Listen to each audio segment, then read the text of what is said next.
Bismillahirrahmanirrahim. Assalamu alaikum dear students. My name is Munir Ahmad. I am your computer teacher.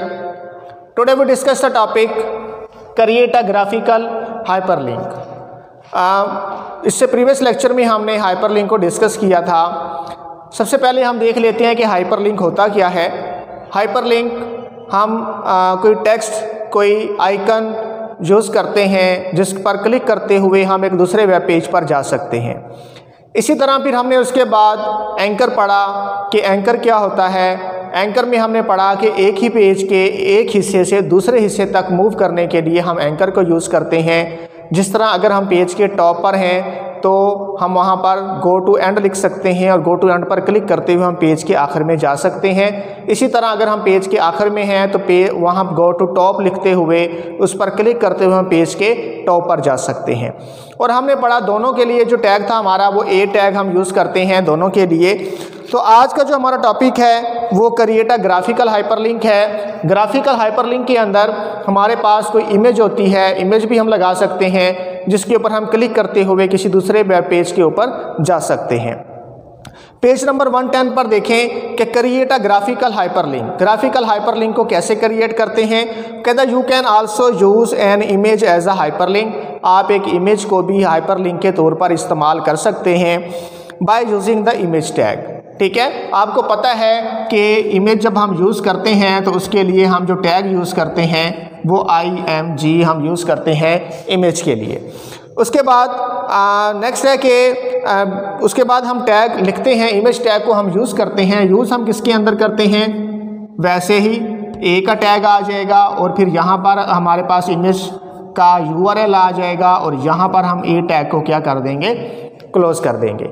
उसके बाद आगे देखें, वो कहता है कि अगर हम एक इमेज इसमें यूज़ करना चाह रहे हैं तो उसके लिए हम यूज़ करेंगे, हमारे पास ए का टैग होगा, उसके बाद इसके एट्रीब्यूट्स आ जाएंगे एच रेफरेंस इक्वल टू, यहाँ पर हम वैसे ही उसका एड्रेस या URL हम इंटर कर देंगे गूगल का www.google.com।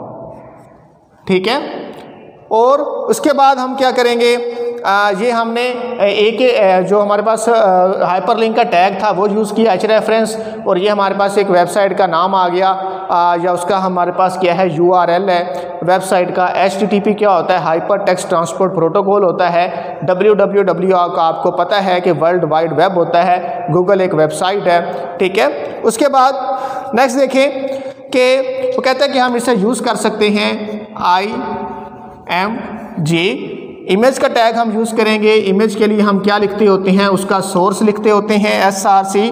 उसके बाद क्या है, इसके अंदर हमने उसका नेम लिखना है वो इस इमेज का। ठीक है, और वो इमेज है क्या, GIF की है। ठीक है, JPG की भी हो सकती है आपके पास वो इमेज। और इसी तरह नेक्स्ट देखें, ठीक है, इन्वर्टेड कॉमास में हम इसे क्लोज करेंगे। उसके बाद ALT का क्या मतलब होता है, अल्टरनेट। अगर तो ये इमेज डिस्प्ले होगी तो ठीक है, लेकिन अगर कोई एरर आ जाता है ये इमेज डिस्प्ले नहीं होती तो फिर उसके बदले में ALT का मतलब अल्टरनेट। तो फिर क्या डिस्प्ले होना चाहिए, फिर हमारे पास डिस्प्ले होना चाहिए कि ALT के बाद हमने क्या लिखा, इक्वल टू गो टू।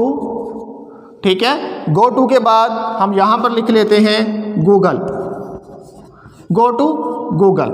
ठीक है, उसके बाद इसको हमने इन्वर्टेड कॉमास में क्लोज कर दिया और इसकी हमने विड्थ रखनी है कितनी, विड्थ इक्वल टू 50। और उसके बाद हाइट हमारे पास कितनी होनी चाहिए, हाइट इक्वल टू वो भी हमने कितनी रखी है, 50। उसके बाद जो बॉर्डर है हमारे पास,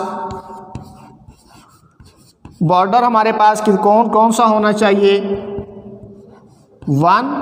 और इसी तरह ये हमारे पास क्लोज हो जाएगा और यहाँ पर हम इसके हाइपरलिंक के टैग को क्या कर देंगे, क्लोज कर देंगे। अब देखें ज़रा इसको कि इमेज सोर्स क्या है, जहाँ पर इमेज पड़ी है उसका एड्रेस हम लिखेंगे, वो इमेज किस नाम से है उसका URL लिखेंगे। उसके बाद अगर ये इमेज वहाँ पर मौजूद नहीं है या फिर किसी और वजह से, किसी और रीज़न की वजह से ये इमेज डिस्प्ले नहीं होती, तो फिर आल्ट का मतलब है कि अल्टरनेट क्या डिस्प्ले हो जाए, गो टू गूगल। तो फिर गो टू गूगल डिस्प्ले होगा। आपने इस इमेज की जो विड्थ है वो कितनी रखी है, 50 रखी है, और इसकी जो हाइट है इस इमेज की वो कितनी रखी है, वो भी आपने 50 रखी है। उसके बाद आपने उस इमेज का बॉर्डर भी लगाया है, बॉर्डर कितना है, बॉर्डर साइज आपने 1 रखा है, और उसके बाद आपने हाइपरलिंक के टैग को क्या कर दिया, क्लोज कर दिया। तो इस तरह से आपके पास वेब पेज के ऊपर एक इमेज डिस्प्ले होगी, जिसके ऊपर आप क्लिक करेंगे तो वो आपको ले जाएगी किसके ऊपर, www.google.com के ऊपर एक नया वेब पेज ओपन हो जाएगा।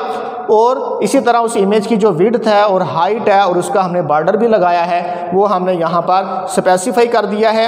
ये याद रखें कि जो हमारे पास इमेज हमने इसमें यूज़ किया हाइपरलिंक के लिए, ये बाकी सारे उसके क्या हैं, एट्रीब्यूट्स हैं। जिस तरह एट्रीब्यूट आपका विड्थ है, हाइट है, बॉर्डर है, तो ये सारे उसके एट्रीब्यूट हैं।